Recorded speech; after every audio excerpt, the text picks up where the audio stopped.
इस प्रकार से हमारा मन चक्कर काटता रहता है। इस मन का उपयोग क्या करें? ये जो मन की गेंद है जो इधर उधर संसार में भटक रही है, क्या इसका सच्चा रूप यहां इस खेल में दिखाई दे रहा है? और भक्त जो है उस खेल को देख रहा है, और भक्त को उस खेल में क्या दिखाई देता है? देखिए, भक्त के खेल का रूप अनोखा है। अनोखा माने भक्त से पूछ दिया गया कि लक्ष्मण जी का साथ पकड़े कि भरत जी का? क्यों? कल लक्ष्मण जी जो है वो तो प्रभु के साथ रहते हैं, खेल में भी प्रभु के विरुद्ध नहीं रहेंगे। और जब लक्ष्मण जी प्रभु के विरुद्ध खेलते नहीं हैं तो प्रभु ने श्री भरत की ओर देखा, और जब श्री भरत की ओर देखा तो प्रभु को श्री भरत से यह कहना नहीं पड़ा कि तुम मेरे विरोधी दल के नायक बन जाओ। जो ही प्रभु ने दृष्टि उठा करके श्री भरत की ओर देखा, श्री भरत जी ने सिर झुका करके प्रभु को प्रणाम किया और प्रभु से कहा कि प्रभु अगर आप आज्ञा दें तो आपके विरोधी दल का नायक मैं बन जाऊं। लोगों को बड़ा आश्चर्य हुआ। कल लक्ष्मण खेल में भी प्रभु के विरुद्ध जाएंगे नहीं, और श्री भरत जो है स्वयं अपनी इच्छा से प्रभु से मांग करते हैं कि मैं प्रभु के आपके विरोधी दल का नायक बन जाऊं। क्यों? ऊपर से तो ये दिखाई दे रहा है कि श्री लक्ष्मण जी का अनुराग है पर श्री भरत का अनुराग नहीं, पर दोनों की भावना अनोखी। क्या? जब काकभूषण जी से पूछा गया कि भाई लक्ष्मण जी का साथ करना ठीक है कि श्री भरत जी, तो काकभूषण जी ने हंस करके कहा कि इस खेल से समझ लो। क्या? अगर प्रभु के श्री भरत जी विरोधी दल के नायक क्यों बन गए?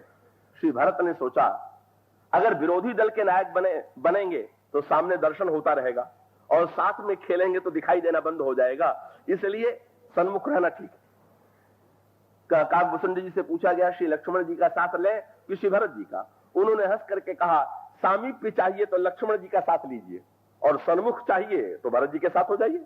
आनंद तो दोनों में है। जो प्रभु के सन्मुख होना चाहे उसे श्री भरत के चरित्र का आश्रय लेना चाहिए, और जो प्रभु का सामीप्य प्राप्त करना चाहे उसे श्री लक्ष्मण का आश्रय लेना चाहिए। अब दोनों का आनंद अलग अलग प्रकार का है। लक्ष्मण जी तो निरंतर प्रभु के समीपतम है। जब प्रभु का ध्यान किया जाता है तो यही कहा जाता है राम बाम दिश जानकी लखन दाहिनी और ध्यान सकल कल्याण में सुरतरु तुलसी तोर। भगवान श्री राम के वाम भाग में श्री सीता जी विराजमान है, दाहिने भाग में लक्ष्मण जी पास में है। श्री लक्ष्मण निरंतर प्रभु के समीप। अगर ईश्वर के सामीप्य की इच्छा हो तो फिर लक्ष्मण जी का आचार्यत्व तो स्वीकार कर लीजिए, और जिसने लक्ष्मण जी के समीप, जो लक्ष्मण जी के पास पहुंच गया, जिसने लक्ष्मण का आश्रय ले लिया, वो प्रभु के समीप पहुंच गया। आप देख लीजिए, रामायण में प्रमाण आता है निषाद राज जी, जिस समय भगवान श्री राम श्रृंगवेरपुर में रात्रि को उन्होंने विश्राम किया प्रभु ने, तो वृक्ष के नीचे प्रभु रात्रि को विश्राम करने लगे, तो उस समय निषाद राज ने पहरेदारों को बुलाया, अपने गांव के जो साथी थे, और उनको जगह जगह दूर दूर पर पहरे पर बैठा दिया। श्री लक्ष्मण जी भी प्रभु के लिए धनुष बाण लेकर के प्रहरी के रूप में बैठे हुए थे। निषाद राज ने सोचा कि अब मैं कहां रहूं, तो लिखा हुआ है कि गुह बुलाई पाहरू प्रतीति ठाम ठाम राखे अति प्रीति, और उसके पश्चात आप लखन पह बैठे हो जाई। का निषाद राज जाकर के लक्ष्मण जी के पास बैठे और रात भर दोनों की बातचीत चलती रही। और सचमुच कि किसी संत के पास, महापुरुष के पास, आचार्य के पास, और ये तो साक्षात अनंत भगवान है, का रात्रि के समय निषाद राज जी बैठ गए तो बैठने का एक फल तो सामने आ ही गया। क्या? हमारे श्रोता तो 1 घंटे में भी सोने वाले श्रोता मिल जाते हैं, 1 घंटे में भी इस समय सो करके आकर के भी सो जाने वाले श्रोता मिल जाते हैं, पर वहां कथा रात भर चलती रही, लक्ष्मण जी सुनाते रहे, और लिखा हुआ है कि सुनने वाले कौन? निषाद राज। और वो कथा जब चली तो लिखा हुआ कहत राम गुण भाव अनुसारा, भगवान राम का गुण वर्णन करते करते पूरी रात व्यतीत हो गई, और दोनों अर्थों में रात्रि व्यतीत हो गई। नींद शरीर की भी नींद होती है, बुद्धि की भी नींद होती है। निषाद राज के मन में जितना भ्रम था, जितना अंधकार था, परमाचार्य लक्ष्मण जी से वार्तालाप करके, उनसे कथा सुन करके, भगवान राम के गुणों की व्याख्या सुन करके उनका सारा अंधकार दूर हो गया, और रात्रि भर कथा प्रसंग चलता रहा।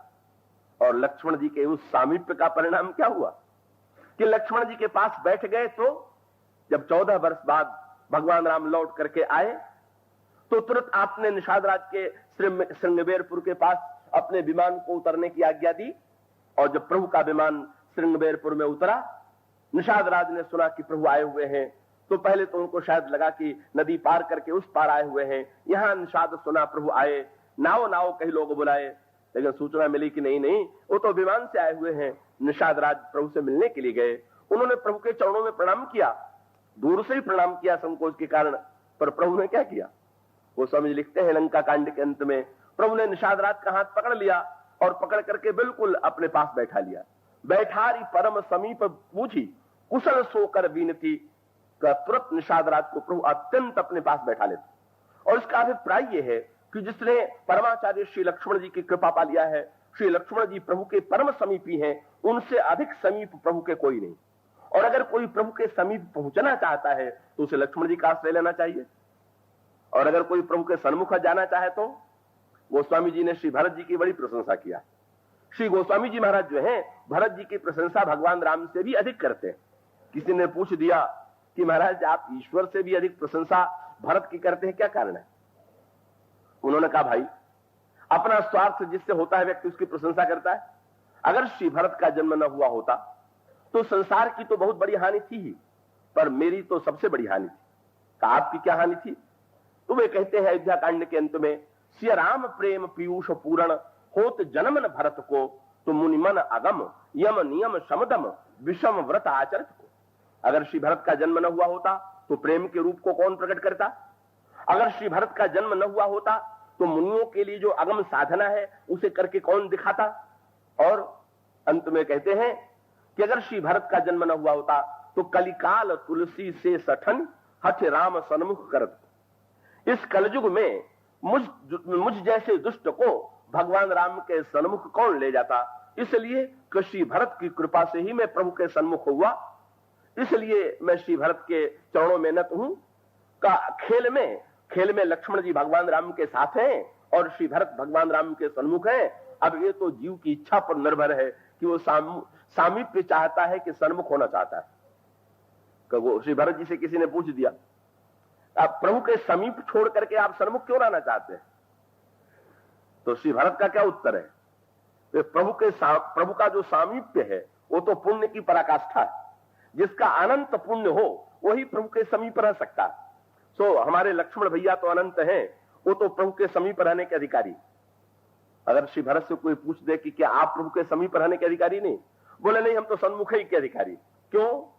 बोले सामीप्य के लिए तो पुण्य चाहिए, पर सन्मुख होने के लिए पुण्य नहीं चाहिए। वहां तो घोषणा है कि सन्मुख हो जीव मुहि जब ही जन्म कोटि नाश है तब ही। इसलिए हम तो, श्री गोस्वामी जी ने भी कहा कि भाई पुण्य का बल नहीं था इसलिए सामीप्य नहीं चाहता था। मैं तो ये सोचता था कि जिनके सन्मुख होने से पाप नष्ट हो जाए। सन्मुख का होने का तात्पर्य यह है कि हम प्रभु के समीप पहुंच करके जीव प्रभु की ओर पीठ किए हुए है। जिस समय उस सान्मुख्य का अनुभव करता है, जीव जिस समय जीव की कृपा, प्रभु की कृपा का अनुभव करता है, धन्य हो जाता है। तो भक्त जब इस खेल को देखते हैं तो उनको तो दिखाई देता है दोनों के खेल में आनंद की अनुभूति। और खेल होता भी है तो कैसे खेल होता है? मैंने जैसा भी आपसे कहा था, गेंद तो मानो जीव का मन है और वो गेंद बीच में रखी गई और खेल का श्री गणेश प्रभु ने किया। तो प्रभु ने कैसे किया? तो प्रभु ने गेंद पर सबसे पहले प्रहार किया और गेंद ने पर जब प्रभु ने प्रहार किया तो गेंद गई श्री भरत की ओर। जब श्री भरत की ओर गई तो प्रभु ने तो गेंद पर धीरे से प्रहार किया था, लेकिन श्री भरत ने सौगुने वेग से प्रहार किया।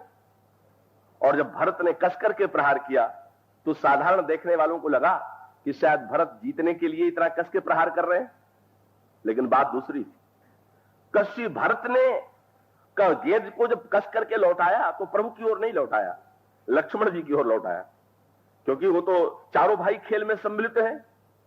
श्री भरत ने कस करके प्रहार क्यों किया? श्री भरत को यह लगा कि जो प्रभु को छोड़ करके संसार की ओर आवे उसको ऐसा कस के प्रहार उस पर करना चाहिए कि फिर लौट करके आने का नाम न ले। लौटाओ ईश्वर की ओर, चलो ईश्वर की ओर। पर स्वयं श्री राम के पास गेंद न भेज करके जब उन्होंने लक्ष्मण जी की ओर गेंद भेजा तब उसका तात्पर्य क्या था कि अब ये कृपा करें, आचार्य कृपा करें तो उन्हें ईश्वर की प्राप्ति हो। का मन को ठीक बनाना ये तो आचार्य का कार्य है। और फिर लक्ष्मण जी ने क्या किया? उन्होंने जो गेंद का प्रहार किया तो सीधे शत्रुघ्न की ओर गया। और जब शत्रुघ्न ने उस गेंद को देखा तो उनको लगा कि मानो आचार्य जी कह रहा अभी ये जो गेंद है इस योग्य नहीं है कि ये लक्ष्य तक पहुंच सके, इस पर और पिटाई की आवश्यकता है। इन्होंने उस गेंद को श्री भरत की ओर मोड़ा, और जब श्री भरत ने उसको प्रभु की ओर लौटाया, तब प्रभु को लगा कि भरत जैसे संत ने जिसको भेजा है उसे स्वीकार ही कर लेना चाहिए।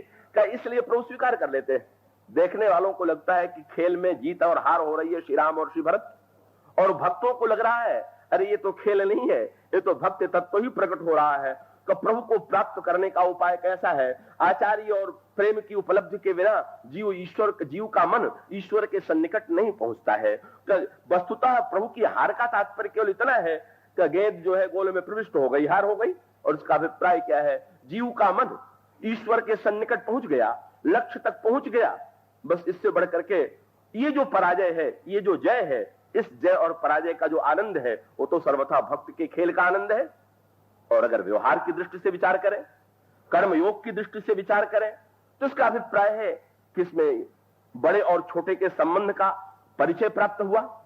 क्या भगवान राम जीतने की चेष्टा करें, जब बड़ा जीतने की चेष्टा करेगा तो छोटा भी जीतने की चेष्टा करेगा। पर यहां के खेल का आनंद क्या है, कब भरत जीतते नहीं, कब भगवान राम उन्हें जिताते। और उसका अर्थ क्या हुआ, आपके जेब से पैसा गिर जाए आपको दुख होगा, आपकी जेब कोई काट ले दुख होगा, कोई छीन ले दुख होगा। पर आप जब दान दे देते हैं तो आप द्रव्य देकर के सुखी होते हैं, क्योंकि आपने स्वेच्छा से दिया। जब व्यक्ति हारता है तो उसे दुख होता है, पर जब स्वेच्छा से दूसरे को जिताता है, हारना और बात और दूसरे को जिताना और बात। और इसका अभिप्राय कि जो प्रभु जो आनंद ले रहे हैं, जिस आनंद की अनुभूति व्यवहार में है, वो वितरण के आनंद की अनुभूति हो रही। और वितरण के इस आनंद की अनुभूति में, वितरण के इस आनंद में जो व्यक्ति इस सत्य को समझ लेता है, वो व्यवहार का सारा रहस्य जान लेता है। श्री राम और श्री भरत का जो दोनों पक्ष है वो मानो एक दूसरे के प्रति जो समर्पित है उसका स्वरूप दिखाई देता है। पर जब भगवान राम और श्री भरत के खेल का वर्णन गोस्वामी जी ने किया, और उस खेल में ये कहा कि एक कहे भैया हार रामजू की, एक कहे भैया भरत जय, तो गोस्वामी जी बड़े प्रसन्न हुए। गोस्वामी जी से पूछा गया कि आप भगवान राम की हार पर इतने प्रसन्न क्यों हो रहे हैं, आप तो भगवान राम के भक्त हैं, तो जो जिस पक्ष में होता है उसकी विजय चाहता है, तो भगवान राम के इस खेल में हार पर आप प्रसन्न क्यों हो रहे हैं। गोस्वामी जी ने कहा मैं तो आगे की बात देख के प्रसन्न हो रहा हूं। क्या बोले, एक कहे भैया हार रामजू की, एक कहे भैया भरत जय, और तब यह सुन हर्षित भय रामजू दीनन बहुविधि दान दे। भगवान राम लगे प्रसन्न होकर दान बांटने। गोस्वामी जी ने कहा ये हारेंगे तभी तो बांटेंगे, और तभी तो हम जैसे दीनों को मिलेगा। इसलिए हम तो चाहते हैं कि हार ही करें, क्योंकि श्री भरत अपनी जीत पर तो दान देंगे नहीं, श्री भरत तो अपनी वस्तु मानते नहीं। पर प्रभु हारते हैं तो बोले भरत के विजय के उपलक्ष्य में प्रभु पुरस्कार देते हैं, दीनों को वितरण करते हैं दान का। और जब गोस्वामी जी जैसा मांगने वाला उस खेल में प्रभु के सामने जाता है, तब वो क्या मांगता है। संसार में जो देने वाला व्यक्ति है वो तो अपने ही मन की वस्तु देता है, पर ईश्वर के सामने जब जीव अथवा भक्त मांगने के लिए जाता है, तब उस समय उसकी विशेषता यह है कि भक्त जो मांगता है वही मिलता है। और ऐसी स्थिति में जब उस खेल को भक्त देखता है, और देख करके भगवान जब जिताते हुए दिखाई देते हैं, जिसका वर्णन करते हैं श्री भरत अयोध्या कांड में, शिशुपनते परिहरऊ न संगु कबहु न कीन्ह मोर मन भंगु, मैं प्रभु कृपा रीति जे जो ही हारेऊ खेली जितामहि मोहि। तब भक्त का अंतःकरण भगवान के इस स्वभाव को देख करके गदगद हो जाता है, और वो भगवान से प्रीति भक्त की याचना करता है, भगत दान तब मांग ले। और इस प्रकार से दिखाई क्या देता है, साधारण व्यक्ति के लिए ये चारों भाइयों का खेल है, पर ज्ञानियों के लिए, भक्तों के लिए, कर्मयोगियों के लिए, शरणागतों के लिए इसमें परम प्रेरणा है। और श्री लक्ष्मण इस खेल में भगवान श्री राम के साथ, भगवान राम के इस खेल में भी भगवान राम के सहभागी। लेकिन जीत और हार में, जैसा मैंने आपसे कहा, कोई जीत में साथ देता है, हार में तो कोई साथ देना ही नहीं चाहता। पर बाल्यावस्था में श्री लक्ष्मण जी ने कभी प्रभु के साथ का परित्याग नहीं किया, और आगे चल करके भी भगवान राम से चाहे और किसी का वियोग हुआ, पर श्री लक्ष्मण से प्रभु का वियोग कभी नहीं। लक्ष्मण का परित्याग कभी प्रभु नहीं कर पाते। क्यों? उसका रहस्य यह है, थोड़ा मैं आपसे एकाग्रता से कहूंगा विचार करने के लिए, कि जैसे ईश्वर में क्या स्वतः कुछ करने की इच्छा आती है क्या? तो भौतिक दृष्टांत दे तो ये कह सकते हैं कि जो बिजली है, इसमें स्वयं कोई इच्छा होती है क्या? ये जिस विद्युत शक्ति का आप प्रयोग करते हैं, क्या इसमें स्वयं कोई इच्छा होती है क्या? कि इसमें सामर्थ्य तो है पर इसमें इच्छा नहीं। इसका अर्थ है बिजली में इच्छा नहीं है कि प्रकाश, बिजली में इच्छा नहीं है कि हवा चले, बिजली में इच्छा नहीं है कि इसके द्वारा इसमें शब्द का विस्तार हो या ठंडक हो या गर्मी हो। तब बिजली में तो इच्छा शक्ति है और हम में और आप में होती इच्छा। और जब हम में और आप में इच्छा होती है तो हम क्या करते हैं, अगर हमको बिजली से प्रकाश लेना होता है तो उसके साथ हम एक लट्टू जोड़ देते हैं और उसके द्वारा हमको प्रकाश मिलने लगता है। अगर हमको हवा लेने की इच्छा होती है तो हम पंखे से उसको जोड़ देते हैं, हम हवा लेने लगते हैं। इसी प्रकार से ये ईश्वर जो है वो सर्वशक्तिमान होते हुए भी स्वयं अनीय है। ईश्वर का जब वर्णन किया गया तो ये कह करके किया गया कि एक अनीह अरूप अनामा अज सच्चिदानंद प्रधामा। ईश्वर में शक्तिमत्ता होते हुए भी कोई इच्छा नहीं। तब इच्छा किसमें है? जीव में इच्छा है, हम में और आप में इच्छा है। तो भक्तों ने कहा बहुत बढ़िया उपाय निकला है। क्या? हम लोगों में इच्छा है, शक्ति नहीं है, और ईश्वर में शक्ति है, इच्छा नहीं। तो कहीं हम दोनों अगर मिल जाए, भक्त की इच्छा और भगवान की शक्ति, बस इतने से काम बन जाएगा। इसलिए जब तक भक्त नहीं होता है तब तक भगवान का अवतार नहीं होता है। और इसका अर्थ यह है कि भगवान में अगर स्वतः अवतार लेने की इच्छा होती तो रावण का अत्याचार होने पर भगवान अवतार ले लेते, कंस का जन्म होने पर भगवान का अवतार हो जाता। पर इच्छा भगवान में नहीं है, इच्छा तो दशरथ में है, इच्छा तो देवताओं में है, इच्छा तो मुनियों में है। जब भक्त इच्छा करता है कि भगवान अवतार लें और अवतार लेकर के रावण का वध करें, तब भगवान करते हैं। इसलिए भगवान के साथ कोई न कोई प्रेरक जरूर चाहिए। बिना प्रेरक हुए ईश्वर जो है कोई कार्य कभी नहीं करेगा और नहीं तो न तो करता है। तो ये भगवान राम के साथ ये जो दो रहते हैं, श्री सीता जी और श्री लक्ष्मण जी, अभी तो श्री सीता जी भगवान राम के समीप नहीं है, तो भगवान राम को प्रेरणा देने वाला कौन है, भगवान राम को आगे बढ़ाने वाला कौन है? यही श्री लक्ष्मण है, यही लक्ष्मण का स्वरूप है। आप इस पर तत्वतः विचार करके देखिए। अगर लक्ष्मण न हो तो भगवान राम में कभी भी कर्म करने की प्रेरणा स्वतः उत्पन्न नहीं हो सकती है, यह सर्वत्र दिखाई देती है। इसीलिए धनुष यज्ञ के मंडप में भगवान राम थे कि नहीं थे? देखिए, आप उसको दार्शनिक संदर्भ में विचार करके देखिए। भगवान राम वहीं पर बैठे हुए थे, पर धनुष के रूप में अंधकार छाया हुआ था। जनकपुर वासियों की आंख में आंसू था और महाराज श्री जनक के दुख और निराशा की तो कोई सीमा नहीं। महाराज श्री जनक तो व्याकुल हो गए और गोस्वामी जी ने कहा, कब उन्होंने तो एक वाक्य में कह दिया, तजहु आस निज निज गृह जाहू, लिखा न विधि वैदेही विबाहू, सुकृत जाई जो पन परिहरऊं, और कुंवरी कुंवारे रहे का करऊं, जो जनते फट बिन भुवि भाई, तो पन करी होते उन हसाई। इसका क्या अर्थ हुआ? इसका तात्विक अर्थ यह है कि ईश्वर रहते हुए भी धनुष तोड़ने की इच्छा उसमें स्वयं नहीं है। शांत भाव से भगवान राम देख रहे हैं, जिनमें इच्छा है उन बेचारों में सामर्थ्य नहीं थी। इच्छा तो बहुतों में थी, बेचारे इतना प्रयास कर रहे थे, अकेले प्रयास कर रहे थे, हजारों मिलकर प्रयास कर रहे थे, पर धनुष था कि वो तो लिखा हुआ है, लगे उठाओन भूप सहस्र एक ही 12 लगे उठाओन टरेंट पात तारा। तो जिसमें सामर्थ्य थी वो इसमें इच्छा नहीं थी, और जिसमें इच्छा थी उसमें सामर्थ्य नहीं था। अब ईश्वर कैसे उठेगा? तब आप देखते हैं कि ईश्वर को उठाने की भूमिका कौन संपन्न करता है? भगवान राम बाद में उठे। उठा पहले कौन? माखे लखन कुटिल भय भौ है, रदपुट फरकत नैन रसो है। क्रोध में आंखें लक्ष्मण जी की लाल हो गई, होठ फड़कने लगे, कब बिल्कुल खड़े हो गए लक्ष्मण जी।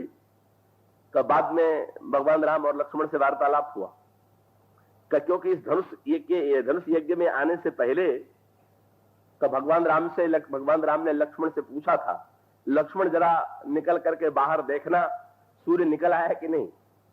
तो लक्ष्मण जी ने दार्शनिक भाषा में यह कहा कि महाराज एक सूर्य तो निकल आया है, पर दूसरे सूर्य के निकलने में भी देर। तो दूसरा सूर्य कौन? तो लक्ष्मण जी ने मुस्कुरा करके प्रभु की भुजा की ओर संकेत किया। तो महाराज कहो सांसारिक अंधकार तो इस सूर्य से दूर हो गया, पर जनक के नगर में ये जो धनुष का अंधकार है बड़ा गहरा है, और इस धनुष के अंधकार के कारण लोगों को सत्य दिखाई नहीं दे रहा। एक बात और आप विचित्र पाएंगे, जो रामायण आप पढ़िए तो उसके गहराई में पढ़ करके देखिए। लक्ष्मण जी ने तो जनक जी से यहां तक कहा, भगवान राम से कहा कि आप आज्ञा दीजिए तो मैं धनुष तोड़ दूं। कितनी विचित्र बात। धनुष तोड़ने की सामर्थ्य थी तो इतने देर क्यों बैठे रह गए, और अब ये क्यों कह रहे हैं कि धनुष तोड़ दूं? और कितनी बुरी बात कह रहे हैं। इस प्रसंग को पढ़ करके जो बेचारे अधकचरे पढ़ने वाले हैं वो तो यही कहा करते हैं कि लक्ष्मण जी में तो बिल्कुल वाणी का संयम था ही नहीं, बिना विचारे बोलते थे। क्या का धनुष तोड़ने को तैयार हो गए, इसका अर्थ है कि उनमें विचार का लेश नहीं था। तो इन पढ़ने वालों में विचार का लेश नहीं है कि लक्ष्मण जी में नहीं?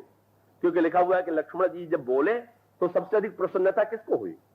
लखन सकोप वचन जब बोले, डगमगाने में ही दिग्गज डोले, सकल लोक सब भूप डराने, सिए ही हर्ष। लक्ष्मण जी की बात सुन के सबसे अधिक प्रसन्नता तो लक्ष्मण जी श्री सीता जी को हुई। दुख तो सीता जी को सबसे अधिक होना चाहिए। श्री सीता जी का प्रभु के प्रति अनन्य अनुराग है और लक्ष्मण कह रहे हैं कि मैं धनुष तोड़ दूं, तो श्री सीता जी को तो क्रोध आ जाना चाहिए कि ये लक्ष्मण कितना अनर्थ मूलक वाक्य बोल रहा है कि मैं धनुष तोड़ दूं। और फिर भगवान राम को बुरा लगना चाहिए, क्योंकि भगवान राम ने तो श्री सीता जी के प्रति अपने अनुराग का वर्णन लक्ष्मण से स्वयं किया है। लेकिन विचित्र बात यह कि श्री सीता जी परमानंद में डूबे हुए हैं और भगवान राम गुरु रघुपति सब मुनि मन माही, मुदित भय पुनि पुनि पर पुल काही। भगवान राम के तो सारे शरीर में रोमांच हो रहा है, प्रभु तो आनंद में गदगद हो रहे हैं और आजकल के आलोचक बेचारे रो रहे हैं। भला सोचिए, जिनको सबसे अधिक क्रोध आना चाहिए वो तो प्रसन्न हो रहे हैं। प्रसन्न क्यों हो रहे हैं? भगवान राम और श्री सीता जो है दोनों समझ गए कि लक्ष्मण के कहने का तात्पर्य क्या है। इसलिए धनुष, लक्ष्मण जी ने क्या कहा था? लक्ष्मण जी ने ये नहीं कहा था कि धनुष टूटने पर विवाह होगा। अंधेरा दूर होने पर कुछ होता नहीं है, याद रखिएगा। अंधेरा दूर होने पर क्या होता है? जो चीज पहले दिखाई नहीं देती थी दिखाई देने लगती। अंधेरा होने पर कोई वस्तु बदल थोड़ी जाती। तो लक्ष्मण जी का तात्पर्य क्या था कि महाराज ये तो नासमझ समझते हैं कि धनुष टूटने पर विवाह हो।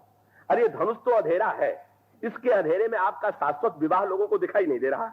ये टूट जाएगा तो पता चल जाएगा कि ये विवाह तो अनादिकाल से हुआ है ब्रह्म और शक्ति का, वो होना हमारा थोड़ी है, केवल दिखाई देना है। लक्ष्मण की भाषा तो यह थी कि वस्तुतः विवाह नहीं होना है, अंधेरा दूर होना है। लोगों को जो भ्रम हो गया, जनक के आंखों में आंसू आ गया, हाय हाय मेरी कन्या तो कुंवारी रह जाएगी। और लक्ष्मण जी ऊपर से तो क्रोध कर रहे हैं और मन ही मन लक्ष्मण के जनक के अज्ञान पर हंस रहे हैं।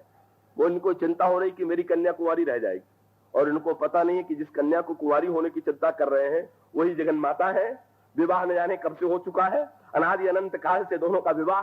गिरा अर्थ जल बीच सम कहियत भिन्न भिन्न, बंदऊ सीता राम पद जिन्हीं परम प्रिय खिन्न। बंदऊ सीता राम पद का ये विवाह होना? अरे तो अंधेरा दूर नहीं हो रहा है, पर अंधेरा तो दूर नहीं हो रहा। लक्ष्मण जी ने कहा महाराज जब इस भुजा के सूर्य का उदय होगा और अंधेरा दूर हो जाएगा तो कार्य बनेगा। इसलिए आज दो सूर्य निकलने वाले हैं, एक सांसारिक तो निकल आया और आपकी भुजा का सूर्य कुछ देर बाद निकलेगा। पर सूर्य तो नहीं निकला, बड़ा विलंब हुआ, धनुष टूटने में बड़ा समय लग गया। सायंकाल के समय लक्ष्मण जी ने प्रभु से मुस्कुरा करके कहा, प्रभु का सूर्य का उदय तो हुआ पर बड़े देर से हुआ। मैं तो आशा करता था और जल्दी निकलेगा सूर्य, इतना देर क्यों लगा? प्रभु ने हंस करके कहा, लक्ष्मण अगर सूर्योदय में विलंब हुआ तो उसमें कारण तुम हो, मेरा दोष नहीं। क्यों? प्रभु ने कहा सूर्य का उदय तो तब होता है, पहले सीधे सूर्य थोड़ी निकल आता है।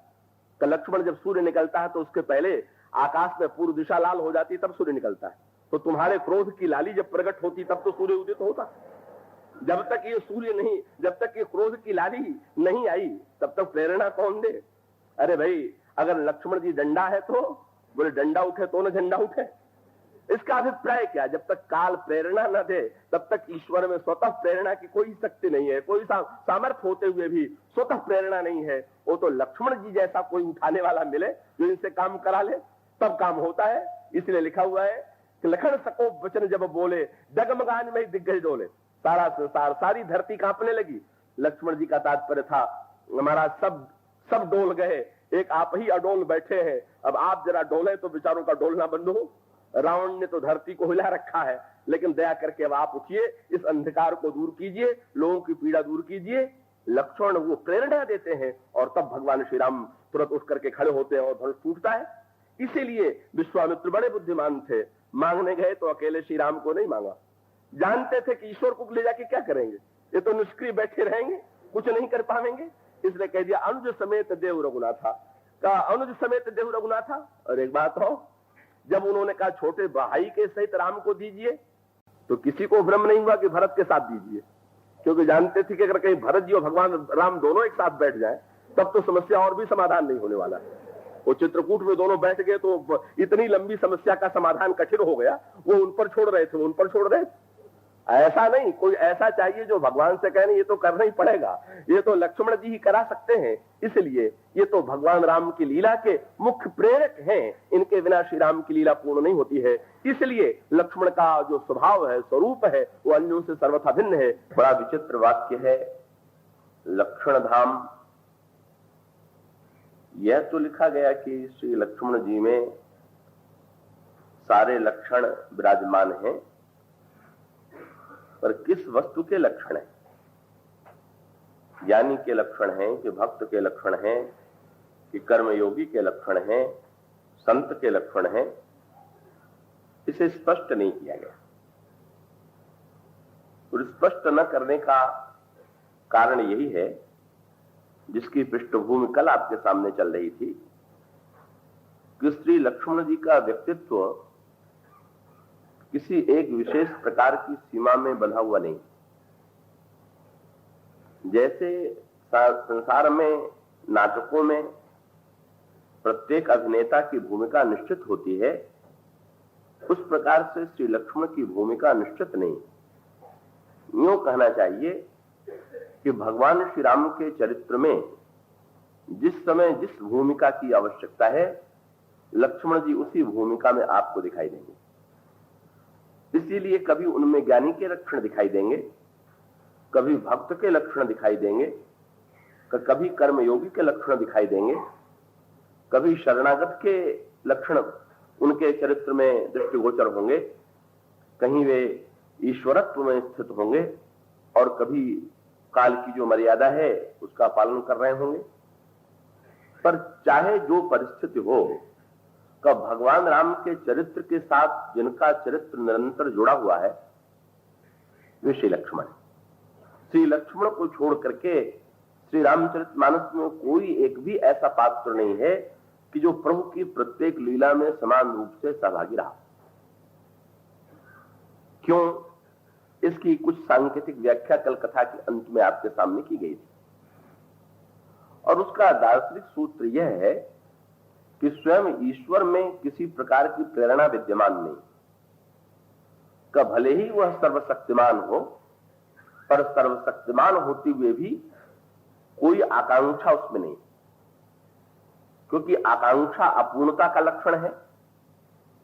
जब व्यक्ति कुछ पाना चाहता है तभी उसके हृदय में इच्छा का उदय होता है, और जब इच्छा का उदय होता है तब व्यक्ति कर्म में प्रवृत्त होता है।